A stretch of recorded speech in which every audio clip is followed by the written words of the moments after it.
8 лет назад в Абхазии появился Республиканский реабилитационный центр для детей с особенностями развития. С тех пор через него прошли десятки детей. Разные состояния и диагнозы. Количество нуждающихся в реабилитации детей увеличивается. За последнее время больше и чаще стали обращаться с различными расстройствами психологического развития. Это дети с задержкой экспрессивной речи, импрессивной речи, расстройства аутистического спектра, задержка речи с аутоподобным поведением. Вот за 2022 год и эти 3-4 месяца через нас первично прошли 80 и более детей, и в основном все с задержкой речевого развития. Среди них 9 с расстройством аутистического спектра. Сказать, что увеличилась заболеваемость, не могу. Может, диагностика улучшилась, ранняя диагностика. Исполнилось центру 8 лет. Со дня открытия ровно 8 лет. И через нас за эти 8 лет 550 более детей прошли. Из них 100-110 с ДЦП, разные нарушения опорно-двигательного аппарата, там со сколиозами, с плосковальгусными стопами.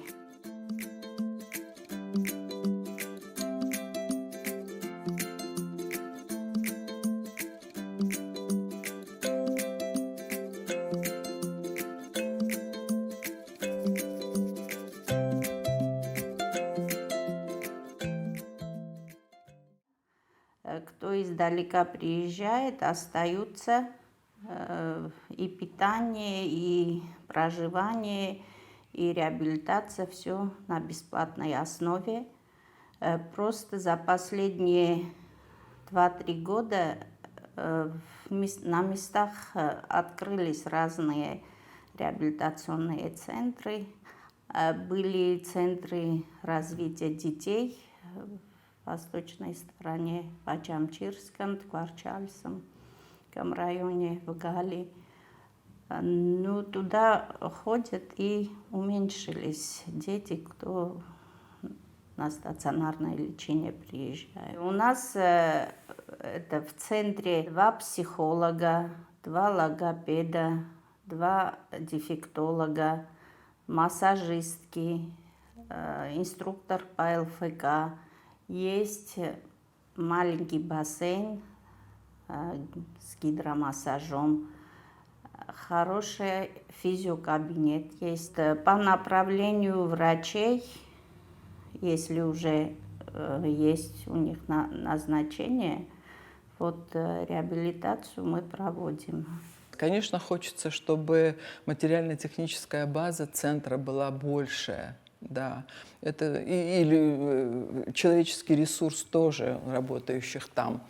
Одних государственных денег на это не хватит. Это не хватает ни у одного реабилитационного центра в мире. Здесь должны быть доноры, должен быть попечительский совет. Да и сам реабилитационный центр тоже должен нарабатывать деньги. Вот тогда будет развитие, понимаете? Это не только наша проблема. Так работает весь мир. Через дорогу от центра Сухумская поликлиника. И не всегда увеличение количества пациентов реабилитационного центра связано с выявляемостью. Тенденция набирает обороты. И по словам главврача поликлиники Ады Абухба, с патологиями и различными отклонениями от нормального развития рождается немало детей. Задержка речевого развития это вообще на самом деле стало диагностироваться чаще. Но это не только наша проблема. Эта тенденция уже отмечается во всем мире. Все педиатры говорят о том, что да, таких детей становится больше. И даже Американская ассоциация педиатров буквально совсем недавно приняла такой возрастной рубеж, когда ставят диагноз задержка речевого развития 3 года. Хотя во время моей юности, конечно, это было много раньше. ставили такой диагноз. Вот это связано с тем, что это проблема всего мира. С чем это связано? Конечно, это мультифакторная проблема. Это и репродуктивное здоровье молодой женщины, это и инфекционные заболевания, перенесенные ею, это и хроническая гипоксия, и недоношенность, когда повреждаются какие-то структуры мозга. Это и в более позднем сроке перенесенные заболевания у ребенка, менингит, менингоэнцефалит, когда повреждаются структуры головного мозга. Это и мутации генов. В общем, проблем много. Но, конечно, надо еще и сказать, и запущенность социальная тоже может быть причиной задержки речевого развития. Теперь главное, что сейчас важно, чтобы знали родители, что чем раньше выявлена проблема и чем раньше начат этот терапевтический комплекс с этим ребенком, тем быстрее ребенок заговорит. Это очень важно. Если родитель замечает, что его ребенок отстает в речевом развитии от своих сверстников, то нельзя, конечно, это откладывать в долгий ящик, надо идти и заниматься этой проблемой. Я этим занимаюсь уже 16 лет.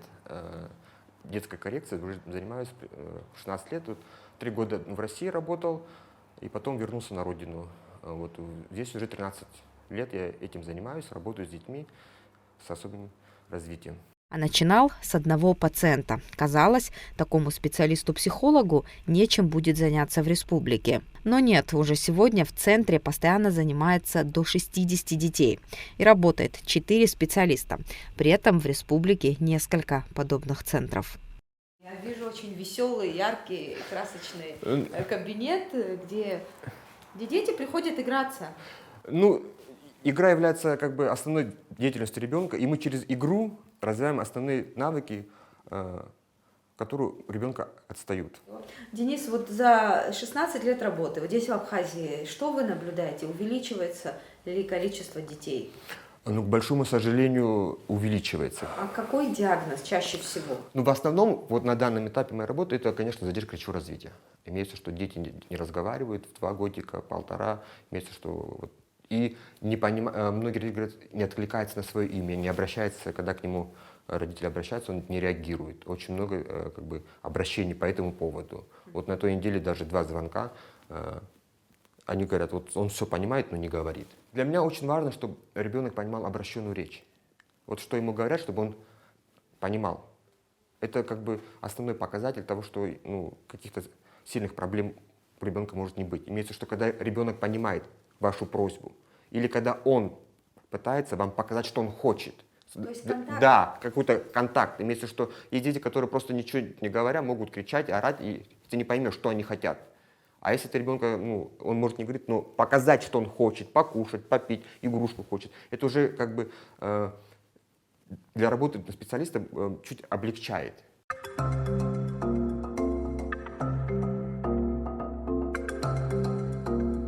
Что должен уметь делать ребенок в 2 года? Вот. Каждый ребенок по-своему индивидуальный. Я же говорю, многие родители, которые приходят, они говорят, он там в Ютубе там музыку скачивает, мультики смотрит. При этом дать ему пирамидку собрать он не сможет. Имеется, что через, как это называется, сенсорную он может собрать, а здесь в реальности он не может, потому что у многих страдает мелкая моторика. Имеется, что у них и крупная моторика, и мелкая моторика страдает, они не могут собрать. Вот скажем, если вы говорите элементарно, вот игра, которая на координацию внимания и концентрацию, имеется, что надо одновременно элементарная игра, элементарно надо шарик вести.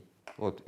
Элементарно. Для нас, для нас с вами, но для ребенка это может вызвать осложнение. Он может неправильно взять, он может не сконцентрироваться, не взять не тот шарик. Имеется, что очень, я же говорю, много факторов, которые могут это повлиять. Очень важно проверить слух ребенка, имеется, что слышит ли ребенок. Имеется, что бывали случаи, когда к нам приводили ребенка, а ребенок не слышал. Да, имеется, что надо вовремя это все факторы убрать. А вот так, чтобы, я же говорю, очень важно, чтобы ребенок понимал обращенную речь. Очень важно. Имеется, что, если ты ему сказал, дай мне красный кубик, и он тебе дает красный кубик. Или там, дай мне там корову. Или уровень подражания, как корова делает. При этом, да, здесь ничего сложного нету, но для ребенка с задержкой речевого развития это очень сложно. Вот смотрите, вот Год. в год. Если мы говорим про речь, вот про речь, Но про зрительный контакт. да, имеется, что он должен тянуться к предметам, хватать руками, брать, отбирать у вас. Имеется, что пытаться, вот где здесь написано, вот, подражать звукам. Имеется, что какой-то лепет уже должен быть, да. У меня в руках одна из папок с заключениями детей, и тут десятки историй, десятки семей.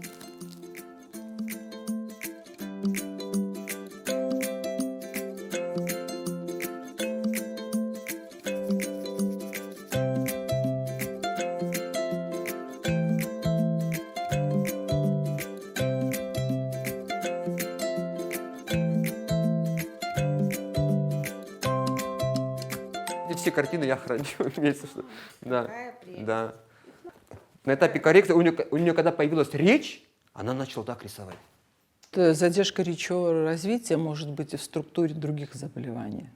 Предположим, задержка речевого развития и синдром дефицита внимания и гиперактивности. Или задержка речевого развития вместе с аутистическим спектром, расстройство аутистического спектра.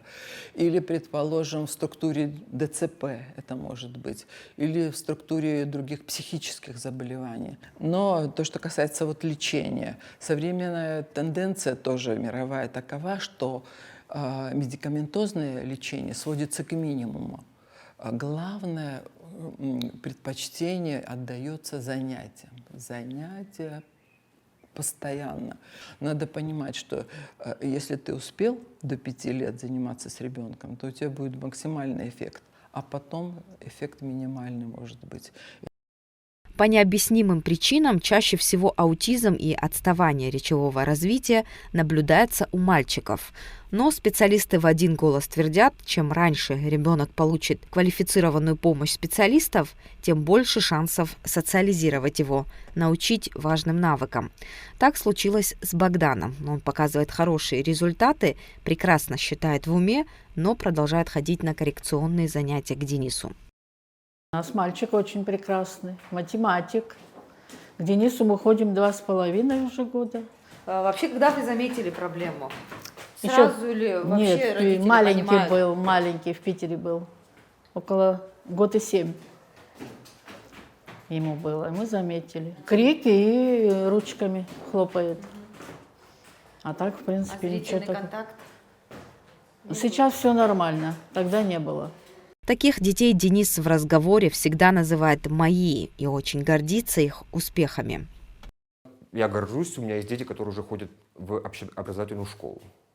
Есть вот кто-то во 2 классе, кто-то пошел в 1 класс. В этом году у меня ребенок пошел в 1 класс. У меня, сейчас, конечно, не все дети, но как бы человек 7-8 уже кто ходит в общеобразовательную школу. Есть, которые ходят дети в вспомогательную школу. Такие дети тоже есть. Конечно, хочется больше, но на сегодняшний день у нас неплохие результаты. Ну, вы говорите, у меня ребенок пошел в школу. То есть это как... Это же мой ребенок. Это мой, это мой.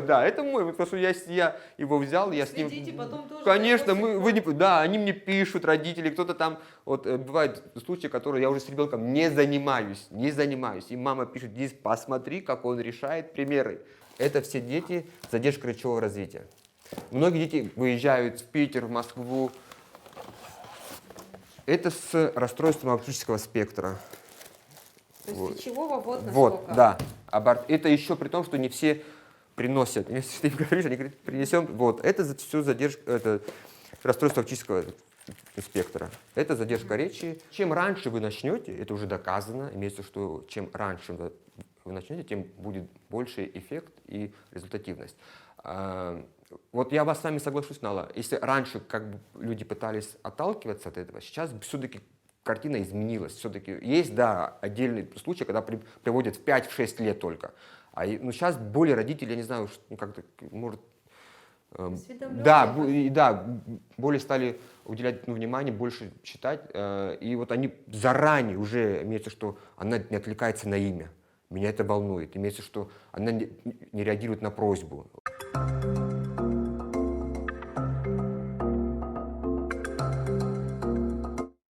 Нуждающиеся вот такой психиатрической детской именно помощи. Конечно, мы, как и все, у нас есть дети с психическими заболеваниями. Но надо сказать, что хоть у нас и нет коек детских, психиатрических, но вот такой градации, что психиатр там детский или он взрослый, такого в психиатрии нет. Психиатр может вести людей разного возраста. У нас в поликлинике ведет консультативный прием врач-психиатр Мачаваряне Гванца. В реабилитационном центре Александра Васильевна, тоже опытные доктора, которые работают в психиатрических диспансерах. Так что есть куда обратиться. Есть доктор Джиоева, тоже очень опытная. Так что есть куда обратиться. Но по статистике такова, что задержка речевого развития – это 10% от общего количества детей. А вот уже причины это самые различные. Иногда даже трудно определить. Что является причиной патологии, медицина пока не нашла точного ответа, да и каждый случай индивидуален. В Абхазии в целом тяжело назвать общее количество детей с особенностями развития, ведь некоторые пытаются лечить детей за пределами страны. Но многие патологии можно избежать, если правильно планировать беременность и соблюдать рекомендации врачей во время беременности. Асида Гургуля, врач-гинеколог, здоровье ребенка называет копилкой, которая начинает наполняться еще на этапе планирования беременности, но и завершает заполнение копилки, процесс родов и первые годы жизни ребенка. По поводу аутизма, да, вы задаете вопрос. К сожалению, внутриутробно это невозможно диагностировать. Единственная просьба ко всем нашим девочкам, кстати, замечаем в последнее время, что девочки стали читающие, грамотные, они приходят вовремя, они становятся на учет до 12 недель. Почему мы просим всех девочек становиться до 12? Это не раз, мы всем повторяем. Мы внутриутробно наблюдаем его в течение всей беременности.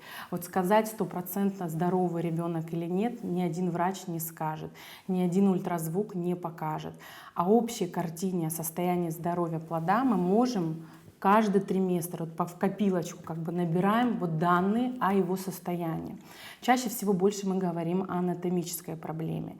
Естественно, какие-то вирусные заболевания, стресс, все это может к какой-то патологии привести, но вовремя диагностировать тоже это надо. К сожалению, вирусные заболевания в наше время сейчас уже не лечатся. Вот они просто переносятся, женщина, и мы уже имеем дело с последствиями. Вот эти последствия мы уже наблюдаем. Не обязательно, если вирусным заболеванием девочка переболела, обязательно 100% оно приведет нас к каким-то порокам развития. Современная медицина позволяет выявить на этапе беременности различные патологии, например, синдром Дауна. Для этого и проводятся несколько скринингов на этапе беременности, которые, кстати, некоторые мамы считают порой ненужной нагрузкой. Краснуха чаще всего приводит к какой-то патологии. Остальные, да, к сожалению, да. Поэтому и к этому тоже можно подойти. За несколько месяцев до планирования беременности можно привиться. То есть прийти к врачу, и вам все доктор объяснит, как надо готовиться, чтобы дальше мы уже не сталкивались с проблемами, хотя бы теми, что могли уже предупредить. В контексте этого, конечно, нужно упомянуть и закон о запрете абортов. Прервать беременность даже в случае патологии по закону нельзя, но это уже другая история. Родить ребенка, да еще и здорового, становится сложно. А для Абхазии, где остро стоит демографический вопрос, эта тема приобретает особую актуальность и требует внимательного изучения и решения.